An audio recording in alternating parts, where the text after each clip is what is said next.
ناظرین محترم السلام علیکم. آپ کا میزبان تسلیم احمد صابری آپ کے پروگرام کیو ٹائم کے ساتھ حاضر خدمت ہے. آپ یہ پروگرام میرے ساتھ دیکھا کرتے ہیں کم و بیش رات 9 بجے سے 10 بجے تک براہ راست کال کیا کرتے ہیں, اس شخصیت اس سیلیبریٹی سے سوال کیا کرتے ہیں, ان کی زندگی کے حوالے سے گفتگو کیا کرتے ہیں. آپ کے علم میں ہے اس پروگرام کا آغاز آقا علیہ الصلوۃ والسلام کی سیرت مبارکہ سے ایک معجزے کے ذکر کے ساتھ میں کیا کرتا ہوں. روایت میں آتا ہے سرکار دو عالم صلی اللہ علیہ وآلہ وسلم بہت کم سن تھے جب, تو حضرت دائی حلیمہ رضی اللہ تعالی عنہا انہیں اپنی نظروں سے اوجھل یا ادھر ادھر جانے کی اجازت نہیں دیا کرتی تھی. کوشش کرتی تھی کہ آقا علیہ الصلوۃ والسلام ان کے آس پاس رہیں یا وہ ان کے آس پاس رہیں. ایک دن کسی کام میں مشغول ہوئیں, ان کی بیٹی یعنی آقا علیہ الصلوۃ والسلام کی رضائی بہن شیما انہیں لے کر کہیں باہر ریوڑ میں چلی گئی. حضرت دائی حلیمہ نے جب انہیں آقا علیہ الصلوۃ والسلام کو قریب نہ پایا, ادھر ادھر دیکھا, پریشان ہوئی اور دوڑی تلاش میں ریوڑ کے پاس پہنچی اور بیٹی شیما کو ڈانٹا کہ تم محمد صلی اللہ علیہ وآلہ وسلم کو لے کر یہاں اتنی دھوپ اور اتنی گرمی میں کیوں آئی؟ عرض کرنے لگی کہ اماں جان بات یہ ہے کہ محمد صلی اللہ علیہ وآلہ وسلم نے تو ذرا بھی گرمی محسوس نہیں کی. میں دیکھ رہی تھی کہ مسلسل ایک بادل کا ٹکڑا محمد صلی اللہ علیہ وآلہ وسلم پر سایہ کیے رکھتا تھا. جب یہ رکتے تھے وہ رک جاتا تھا, جب یہ چلتے تھے وہ چل پڑتا تھا. کیا بات ہے سرکار دو عالم صلی اللہ علیہ وآلہ وسلم کی. ناظرین محترم, ہمیں انتظار تھا, یقیناً آپ کو بھی بے حد انتظار تھا, بہت بےتابی کے ساتھ, اور آپ کی ای میلز کے ذریعے ہمیں پیغامات موصول ہوتے تھے کہ ہم اس شخصیت کو اس پروگرام میں دیکھنا چاہتے ہیں. تو یقیناً آج کی شخصیت ہم سب کی ہر دل عزیز, پاکستان سے باہر دنیا بھر میں آقا علیہ الصلوۃ والسلام کی محبت, آقا علیہ الصلوۃ والسلام کا عشق, اس کی تبلیغ, ان کا حوالہ اور پہچان ہے. ہمارے ساتھ آج تشریف فرما ہے ہم سب کی انتہائی محبوب اور ہر دل عزیز شخصیت شیخ الاسلام حضرت علامہ ڈاکٹر محمد طاہر القادری صاحب. السلام علیکم. وعلیکم السلام. ڈاکٹر صاحب بہت شکریہ, آپ تشریف لائے اور اس پروگرام کو رونق بخشی. بہت عرصے سے یہ خواہش تھی, ہماری بھی, لوگوں کی بھی خواہش تھی کہ آپ اس پروگرام میں تشریف لاتے اور اس پروگرام رونق اور بڑھ جاتی. بس مصروفیات کی وجہ سے ایسا ایڈجسٹ نہیں ہو سکا. چلو ڈاکٹر صاحب, آج الحمدللہ جس طرح اس پروگرام کا فارمیٹ ہے, بچپن کس ماحول میں گزرا آپ کا؟ میرا جو بچپن ہے وہ ایک ایسے ماحول میں گزرا کہ جو دینی اور مذہبی بھی تھا اور علمی اور ادبی بھی تھا اور روحانی بھی تھا. اچھا. کیونکہ میرے والد گرامی رحمۃ اللہ علیہ وہ بائی پروفیشن تو ایک میڈیکل ڈاکٹر تھے, ٹھیک, مگر ایک بہت بڑے متبحر عالم اور علوم دینی یا کلاسیکل سائنسز اور علوم عربیہ کے اپنے وقت کی اتھارٹی تھے ماشاءاللہ. اور ساتھ وہ بہت روحانی بلند درجہ اور مقام رکھنے والے اہل اللہ میں سے تھے ماشاءاللہ.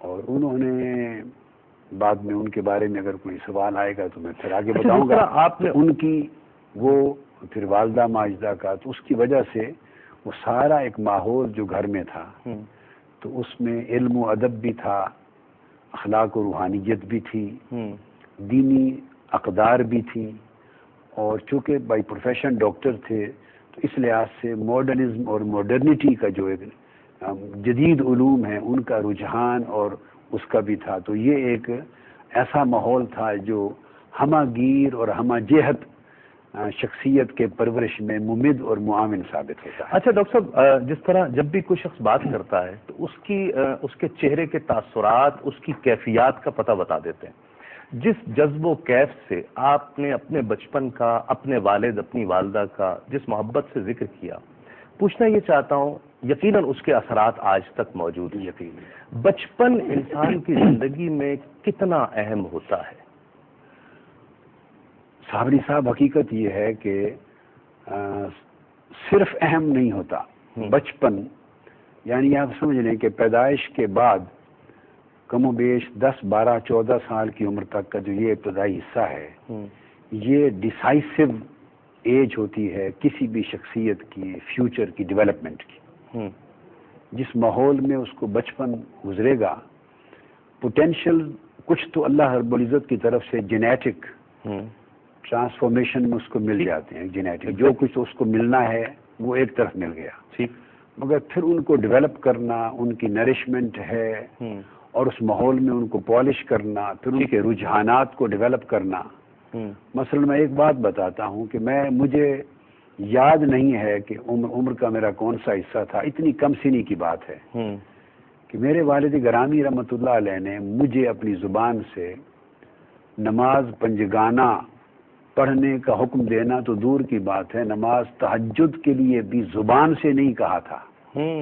معمول یہ تھا کہ نماز پنجگانہ تو اس زمانے سے شروع ماحول کی وجہ سے ہو گئی, رغبت آ جاتی ہمہ وقت. اور چونکہ اس تھوڑی عمر میں جب شعور بھی نہیں ہوتا کہ مصلے پہ بیٹھ کے کوئی روتا کیوں ہے یا سسکیاں کیوں بند گئی ہیں, اس تھوڑی عمر میں تو ہر رات جب والد گرامی مصلے پہ روتے, زار و قطار سسکیاں بند جاتی, اللہ تعالیٰ کی حضور عجز و نیاز کرتے, پھر وہ قصیدہ بردہ بطور وظیفہ 166 ابیات پڑھتے, قصیدہ غوثیہ پڑھتے, دلائل الخیرات پڑھتے اور امام شاذلی کی حزب البحر پڑھتے.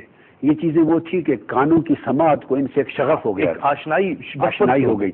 تو ان کا معمول یہ تھا کہ بچپن میں مجھے یہ نہیں فرماتے تھے کہ بیٹے تہجد کا ٹائم ہو گیا اٹھو, نہ, انہوں نے آ کے ایک لوٹے میں پانی, اگر سردیوں کی راتیں ہیں تو پانی گرم کر کے سیڑھیوں میں رکھ دینا اور مجھے فرمانا کہ بیٹے آہستہ, ان کے قدموں کی آہٹ سے میری آنکھ کھل جاتی تھی, فرمانا کہ بیٹے میں نے وضو کا پانی رکھ دیا ہے اور جب وضو کر لو تو آپ کے لیے چائے اور سون حلوہ یا کوئی ایسی چیز بھی آپ کے کمرے میں رکھ دی ہے تہجد کے بعد تاکہ کھا سکو. واہ, اچھا تو یہ ایک ماحول تھا. میں وہی عرض کر رہا ہوں, یہ وہ چیز ہے کہ جیسے پانی سردیوں میں گرم پانی رکھ دیا, اس کو تو 5-7 منٹ بھی گزریں گے تو وہ ٹھنڈا ہو جائے گا, اتنا یقین کہ ایک آواز پہ فوراً آئیں گے اور وضو کریں گے. یعنی یہ وہ ماحول بچپن کا تھا جو وہ تو اس میرے کمرے کی طرف آتے تھے تو قدموں کی آہٹ سے آنکھ کھل جاتی تھی. یعنی میں یہی کہہ رہا ہوں کہ جو ماحول ہے گھر کا وہ بڑا, والدین وہ اپنے بچے کو جو چاہیں بنا سکتے. صحیح.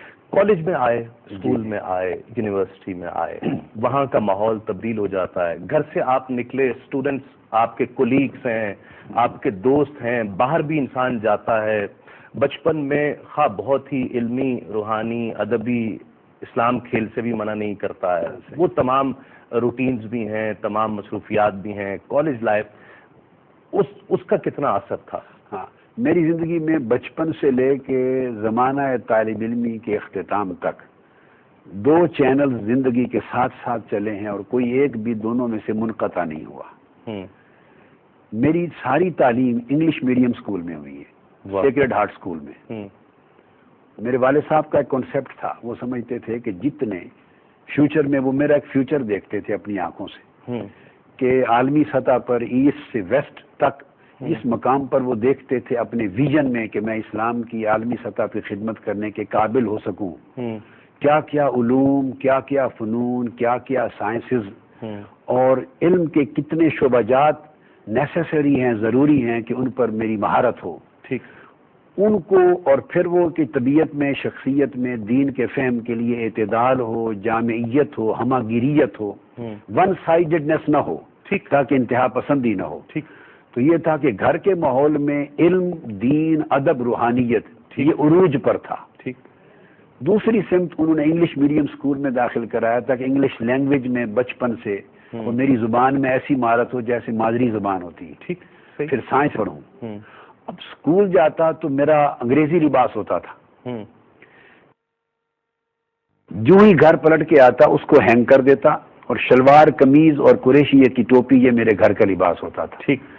تو دونوں اس طرح چلتے تھے کہ میں جب دینی ماحول کو دیکھتا ہوں تو مجھے اپنی عمر کا وہ حصہ بھی یاد نہیں آتا, یعنی سن شعور سے پہلے, کہ جب سے نماز تہجد شروع کی, جب نماز پنجگانہ شروع کی, نماز اشراق شروع کی, نماز اوابین شروع کی, جیسے کوئی چیز گھٹی میں ڈال دی جاتی ہے. ٹھیک. میرے والد گرامی وہ جس رورل ہیلتھ سینٹر میں چھوٹے